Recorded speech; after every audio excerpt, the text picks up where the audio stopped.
નમસ્કાર વિદ્યાર્થી મિત્રો, આજનો આપણો નવો સવાલ છે બેંકોનું વર્ગીકરણ અથવા તો બેંકોના મુખ્ય પ્રકારો, એટલે કે ક્લાસિફિકેશન ઓફ બેંક્સ. સામાન્ય રીતે બેંકોના બે પ્રકાર હોય છે, એટલે કે સામાન્ય રીતે બેંકના બે પ્રકાર પડે છે. પહેલું વાણિજ્ય અથવા તો વેપારી બેંક અને બીજું મધ્યસ્થ બેંક. પહેલું વાણિજ્ય એટલે વેપારી બેંક અને બીજું મધ્યસ્થ બેંક. એમાં પહેલું આપણને સમજૂતી આપી છે વેપારી બેંક. તો જોઈએ છે મિત્રો, વેપારી બેંક છે તે કોને કહેવાય? તો કે સૌથી પહેલાં વેપારી બેંકનો અર્થ આપ્યો હશે તો કે ભારતમાં 1949ની બેન્કિંગ કંપની ધારા મુજબ આપણા ભારતના કાયદા પ્રમાણે એમાં પણ ખાસ કરીને સ્પષ્ટ લખેલું છે મિત્રો કે 1949ના બેન્કિંગ કાયદા પ્રમાણે બેંક વેપારી બેંક કોને કહેવાય? તો કે વેપારી બેંક એટલે એવી સંસ્થા જે બેન્કિંગ અંગેના વ્યવહારો કરે, એટલે કે દેશમાં રોકાણ વધારવા માટે પ્રજાની થાપણો સ્વીકારે, જે ગ્રાહકને જરૂર પડે ત્યારે પાછી મળે અને જેમાંથી ચેક, ડ્રાફ્ટ, પે ઓર્ડર વગેરે દ્વારા પણ ઉપાડ થઈ શકે. જોજો મિત્રો, વેપારી બેંક કોને કહેવાય? તો કે વેપારી બેંક એટલે એવી બેંક કે જે બેન્કિંગ અંગેના વ્યવહારો કરે, એટલે કે બેન્કિંગ જેવા કામ કરે. તો કયા કયા કામ કરે? તો કે દેશની અંદર રોકાણ વધારવું હોય તો રોકાણ વધારવા માટે દેશના જે લોકો છે, દેશની જે પ્રજા છે, એની પાસે જે કંઈ પણ બચત છે એ બચતો બેન્કોની અંદર મૂકવા આવશે, જમા કરવા આવશે. તો બેન્કો પાસેથી તે જમા થાપણો શું કરશે? સ્વીકારે. એટલે જે થાપણો સ્વીકારે એ પછી શું કરે? જ્યારે ગ્રાહકોને જરૂર પડે ત્યારે એ ગ્રાહકોને પાછી મળે અને એ જે પાછી આપે કેવી રીતે આપે મિત્રો? ચેક દ્વારા પાછી આપે એની બચતો, ડ્રાફ્ટ દ્વારા આપે અથવા તો પે ઓર્ડર દ્વારા પણ છે તે વેપારી બેન્કો ગ્રાહકોને એના નાણાં ઉપાડવાની સગવડ આપે. તો તેવી સંસ્થાને બેંક તરીકે ઓળખવામાં આવે છે. એ જ બાબત છે તે મિત્રો આપણને ઇંગ્લિશની અંદર કીધી છે કે commercial bank is one which transact the business of banking, that is accepting deposit from the people for the purpose of lending or investment, payable on demand or otherwise and withdrawable by check, draft, order or otherwise. હવે જોજો મિત્રો, આગળ કીધું છે કે વેપારી bank એ ધંધાદારી એકમ છે અને નફા માટે કાર્ય કરે છે. ધંધાદારી એકમ છે મિત્રો. કોણ? બેંક છે તે બેંક એ સેવા કરવા માટે કાર્ય કરતી નથી. એ સીધી વસ્તુ છે મિત્રો કે ધંધાદારી એકમ હોય તો સીધો જ એનો છે તે કામ કરવાનો મેઇન ઉદ્દેશ્ય કયો હોય? નફો કમાવાનો હોય છે. તો આપણને મિત્રો એક માર્કની અંદર છે તે વ્યાખ્યા પૂછી શકાય કે વેપારી બેંકનો અર્થ આપો, તો ઉપર જે લખેલો છે એ અર્થ તમારે લખવાનો છે. પ્રજા પોતાની બચતો આવી બેંકોમાં જમા કરાવે છે, જેને બેંક થાપણોના સ્વરૂપમાં સાચવે છે અને તે થાપણો બેંક અન્ય કાર્યોમાં રોકે છે. એવું કીધું છે કે પ્રજાની જે બચતો છે એ પ્રજા પોતાની બચતોને ક્યાં જમા કરાવે છે? બેંકની અંદર જમા કરાવે છે. અને બેંકો છે એ એના માટે થાપણ થઈ કહેવાય. તમે ને હું જે પૈસા છે તે મિત્રો બચત છે એ બેંકમાં મૂકવા જઈએ તો બેંક માટે તે થાપણ થઈ કહેવાય. અને તે થાપણો બેંક અન્ય કાર્યો માટે રોકે છે અને બેંકની અંદર આપણે આપણી જે બચત મૂકી આવ્યા એ બચતો બેંક પોતાના અન્ય હેતુ અને કાર્યો માટે રોકાણ કરે છે. એક રીતે બેંક પ્રજાના પૈસા અન્ય આર્થિક પ્રવૃત્તિઓમાં વાપરે છે અને તેથી પ્રજાને તેના બદલામાં થાપણો પર વ્યાજ ચૂકવે છે. અને બેંક છે તે આપણી થાપણોને એના અન્ય કાર્યો માટે ઉપયોગ કરે છે. અને એટલા માટે એવું કહેવાય કે તમે ને હું જે પૈસા બચત બેંકમાં મૂકવા જઈએ છીએ એના બદલામાં તમને અને મને શું મળે છે મિત્રો? વ્યાજ બેંક દ્વારા ચૂકવવામાં આવે છે. થાપણોનું બેંક કોઈ એક ક્ષેત્રોમાં રોકાણ કરી શકે છે, જેમ કે ખેતી ક્ષેત્ર, ઉદ્યોગોના વિકાસ માટે કે એના અન્ય કાર્યક્રમો માટે વાપરી શકે છે. એવું કીધું છે કે બેંક છે કોઈ જુદા જુદા ક્ષેત્રોમાં રોકાણ કરી શકે. ખેતી ક્ષેત્રમાં રોકાણ કરે, ઉદ્યોગોના વિકાસ માટે રોકાણ કરે, અથવા તો સરકારની જામીનગીરીઓ ખરીદી શકે, અથવા તો જે લોકોને રૂપિયાની જરૂર હોય તે લોકોને ધિરાણ પણ આપી શકે છે. એટલે મિત્રો ટૂંકમાં કહું તો એવું કહેવાય કે તમે ને હું બેંકની અંદર જે બચતો આપણી મૂકી એવા છીએ એ બચતો છે એ બેંકને હવે જેના માટે ઉપયોગ કરવો છે તેના માટે કરી શકશે. બેંકે છે તે ખેતી માટે રોકાણ કરવું હોય, ઉદ્યોગો માટે કોઈને છે તે ધિરાણ કરવું હોય, અથવા તો સરકારની કોઈ પણ કંપનીની કે ઉદ્યોગની એને જામીનગીરી એટલે કે શેર બોન્ડ કે ડિબેન્ચર ખરીદવા હોય તો તે ખરીદી શકે છે. આગળ કીધું છે કે રોકાણ કરે ત્યારે બેંકને નફો કે આવક મળે છે અને ધિરાણના બદલામાં બેંક વ્યાજ વસૂલ કરીને કમાણી કરે છે. સીધી વસ્તુ છે કે મિત્રો બેંકે જે ક્ષેત્રમાં રોકાણ કર્યું છે તો એમાંથી બેંકને નફો મળશે અને ઉદ્યોગ ક્ષેત્ર કે કોઈ વ્યક્તિને કે ધંધાદારીને એણે ધિરાણ કર્યું છે બેંકે તો ધિરાણના બદલામાં બેંક વ્યાજ વસૂલ કરશે એટલે એના બદલામાં બેંકને વ્યાજ છે તે મળે છે. થાપણો સ્વીકારવા માટે જે વ્યાજનો દર બેંક આપે તેના કરતાં ધિરાણ પર ઊંચો વ્યાજનો દર વસૂલ કરી અને બેંક નફો કમાય છે. થાપણો સ્વીકારવા માટે એટલે કે તમે હું જે બચત મૂકવા જઈએ બેંકમાં એના પર તમને ને મને એટલે ગ્રાહકોને જે વ્યાજનો દર મળે આપણા પૈસા પર એ કેવો મળે? ઓછો મળે. પણ જો તમે ને હું બેંકમાંથી ધિરાણ લઈએ ટુ વ્હીલર માટે, ફોર વ્હીલર માટે, મકાન માટે કે ધંધા માટે તો એના પર બેંક છે વ્યાજ આપણી પાસેથી લે તે કેવું લેશે? વધારે વ્યાજ લેશે. અને એવી જ રીતે બેંક નફો કમાય છે કે આપણને ઓછું વ્યાજ આપે અને આપણે ધિરાણ બેંક પાસેથી લઈએ તો બેંક આપણી પાસેથી વધારે વ્યાજ વસૂલ કરે છે. આમ બેંક એ ધંધાદારી સંસ્થા ગણાય છે. બીજા શબ્દોમાં કહીએ તો બેંકો નાણાંની હેરફેર કરીને નફો કમાવા માટેનો ધંધો કરે છે, તેથી જ તેમને વેપારી બેંક કહેવામાં આવે છે. ટૂંકમાં કેવું હોય તો એવું કહેવાય આપણી સરળ ભાષામાં કે બેંક એ નાણાંની અદલાબદલી હેરફેર કરે છે અને એ હેરફેર એટલે કરે કે નફો કમાવો છે એટલા માટે, અને એટલા માટે જ બેંકને વેપારી બેંક અથવા તો ધંધાદારી સંસ્થા કહેવામાં આવે છે. આમાંથી મિત્રો આપણે એટલું યાદ રાખવાનું છે કે વેપારી બેંકનો અર્થ જે આપણને એક્ઝામની અંદર 1 માર્કની અંદર પૂછી શકાય. આગળ કીધું છે બીજું તે જો મિત્રો હવે આપણો નવો ટોપિક શરૂ થાય છે વેપારી બેંકના કાર્યો. તો વેપારી બેંકના મુખ્ય કાર્યો છે પહેલું છે તે થાપણો સ્વીકારવી. એટલે મિત્રો તમારી મારી પાસે રહેલા પૈસા લેવા દેશની પ્રજા પાસે. જો અહીંયા સમજૂતી આપી છે તે જોઈએ છે. પ્રજા પાસે રહેલી બચતોને બેંક સ્વીકારે છે અને તેને થાપણના સ્વરૂપે સાચવે છે. તમારી મારી અને દેશના લોકો પાસે જે કંઈ પણ મિત્રો બચત હોય એ તમારું ને મારું બેંકમાં ખાતું હોય તો બેંકની અંદર આપણે આ નાણાં મૂકવા જઈએ એટલે બેંક છે તે આપણી બચતો સ્વીકારે છે અને એ બચત બેંક માટે થાપણ બને છે. પ્રજાની બચતો પોતાની પાસે રાખે એટલે તેમને વ્યાજ ચૂકવે છે અને આપણે પૈસા બેંકમાં મૂકવા ગયા એટલા માટે બેંક દ્વારા તેના બદલામાં આપણને વ્યાજ આપવામાં આવે છે.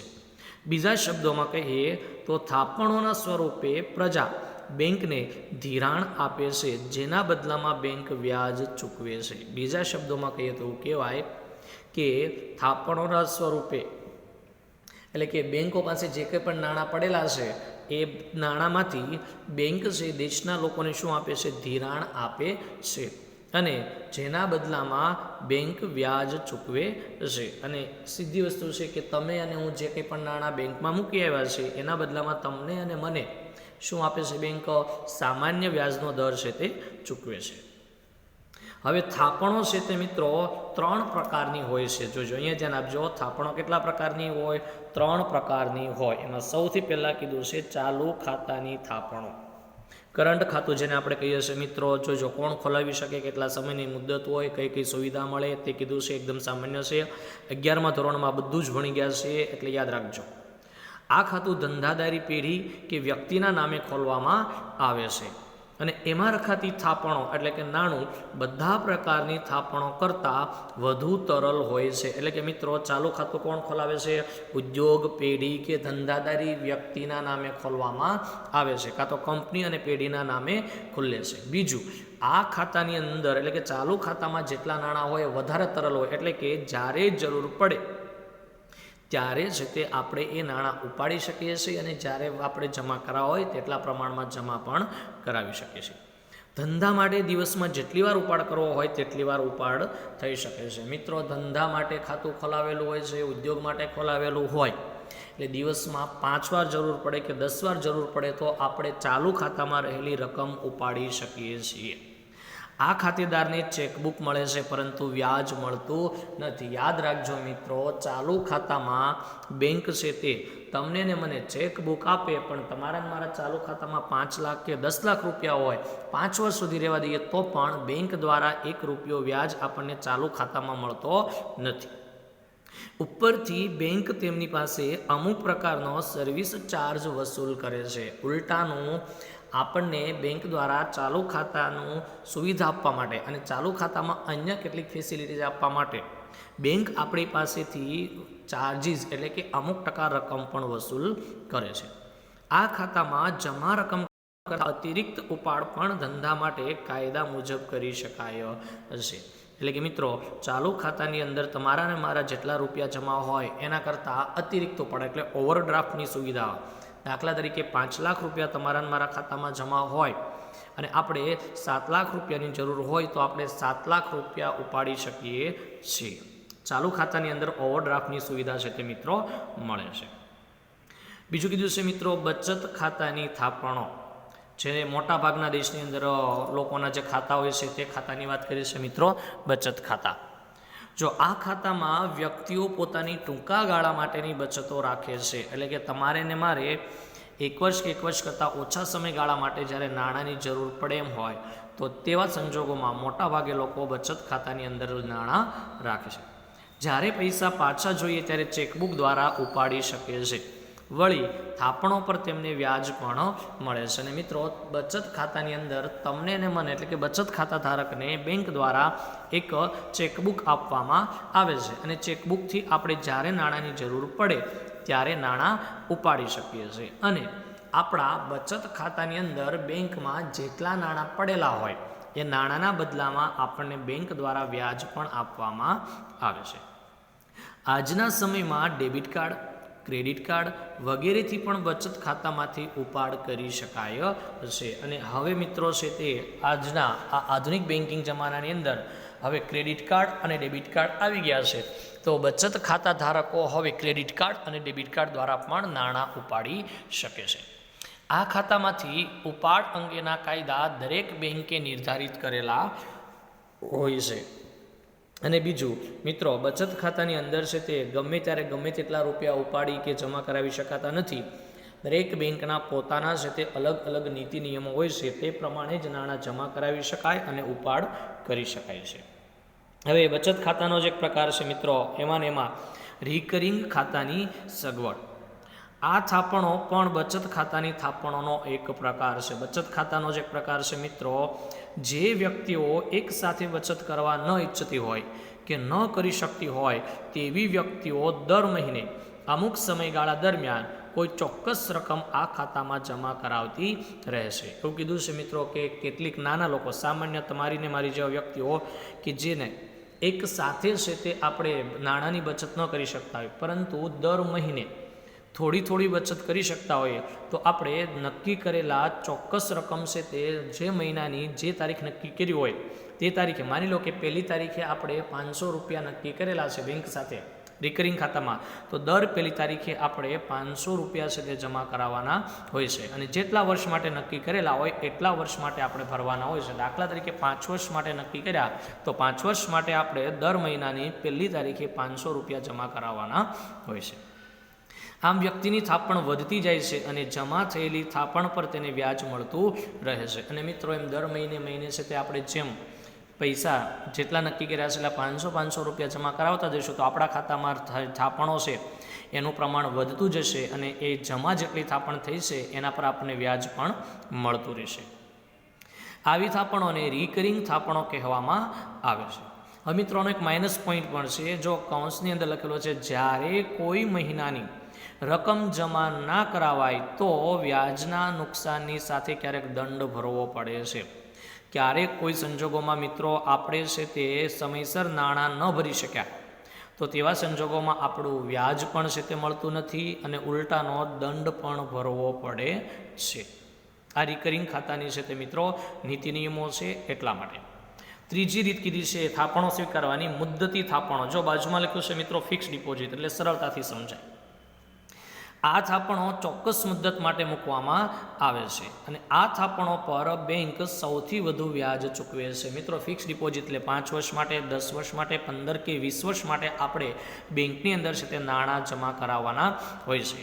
અને બીજી બચતો કરતાં સૌથી વધારે બેંકની અંદર આપણે જો ફિક્સ ડિપોઝિટની અંદર નાણાં મૂકીએ તો સૌથી વધારે વ્યાજ આપણને બેંક દ્વારા ચૂકવવામાં આવે છે. જ્યારે લાંબા ગાળા માટે વ્યક્તિ બચત કરવા ઈચ્છતી હોય ત્યારે આવી થાપણો રાખે છે અને જરૂર પડે અતિરિક્ત ઉપાડની સવલત પણ મેળવી શકે છે. મિત્રો જે લોકો લાંબા સમયગાળા સુધીની બચત કરવા માંગતા હોય એ લાંબા સમયગાળાની જે લોકો બચત કરવા માંગતા હોય તે લોકો ફિક્સ ડિપોઝિટનો સૌથી વધારે ઉપયોગ કરે છે.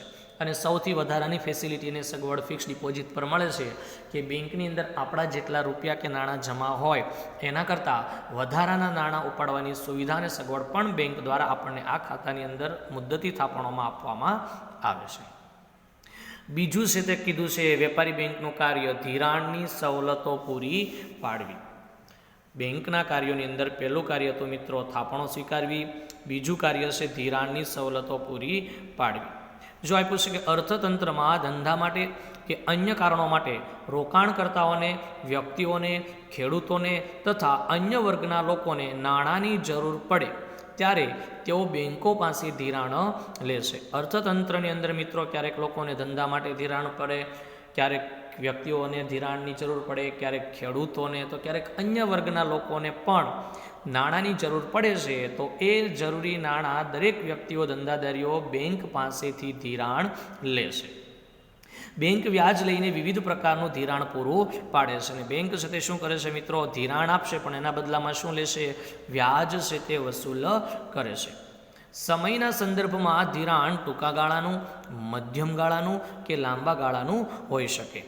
3 રીતે છે તે મિત્રો સમયની દ્રષ્ટિએ ધિરાણના પ્રકાર પડે છે: ટૂંકા ગાળાનું, મધ્યમ ગાળાનું અને લાંબા ગાળાનું. તો ટૂંકો ગાળો કોને કહેવાય તો કે 1 વર્ષ સુધીનું ધિરાણ આપે તો એને કેવો સમયગાળો કહેવાય, ટૂંકા ગાળાનું ધિરાણ કહેવાય. બીજું મધ્યમ ગાળા માટેનું એટલે કેવું ધિરાણ, 1 વર્ષથી વધારે અને 5 વર્ષથી ઓછું અથવા તો 5 વર્ષ સુધીનું, 1 થી 5 વર્ષ સુધીનું ધિરાણ હોય એને કેવું કહેવાય, મધ્યમ સમયગાળાનું ધિરાણ કહેવાય. અને 5 વર્ષથી 15 વર્ષ સુધીનું ધિરાણ આપે તો એને કેવું કહેવાય, લાંબા સમયગાળાનું ધિરાણ કહેવામાં આવે છે. પરંતુ આ પ્રમાણેનો સમય કોઈ ચોક્કસ નિર્ધારિત ગાળો હોતો નથી. વિવિધ પ્રવૃત્તિઓ અનુસાર ટૂંકો ગાળો, મધ્યમ ગાળો કે લાંબો ગાળો નક્કી થતો હોય છે. કયા હેતુ માટે તમે ધિરાણ લ્યો છો એ ધિરાણના હેતુને ધ્યાનમાં રાખીને છે તે ધિરાણનો સમયગાળો નક્કી થાય છે કે ટૂંકા સમયગાળા માટેનું ધિરાણ છે, મધ્યમ સમયગાળા માટેનું છે કે લાંબા સમયગાળા માટેનું છે તે બાબત. વળી ધિરાણના હેતુના સંદર્ભમાં ધિરાણ ખાનગી હેતુ માટે, ખેતી માટે કે ધંધાકીય હેતુ માટે હોઈ શકે છે અને દરેક પ્રકારના ધિરાણ માટે વ્યાજના દર અલગ અલગ હોય છે. મિત્રો ખેતી માટે ધિરાણ લેવામાં આવે તો એના માટે છે તે વ્યાજનો દર ઓછો હોય છે. ખાનગી અને ધંધાકીય હેતુ માટે ધિરાણ લેવામાં આવે તો એના પર વ્યાજનો દર છે તે વધારે વસૂલ કરવામાં આવે છે. બેંકનું છે તે વેપારી બેંકનું ત્રીજું મેન કાર્ય છે ચૂકવણી અને ઉપાડની સવલત પૂરી પાડવાની કામગીરી. ચૂકવણી અને ઉપાડની સવલત પૂરી પાડવાની કામગીરી. સમજૂતી જોઈએ છે મિત્રો.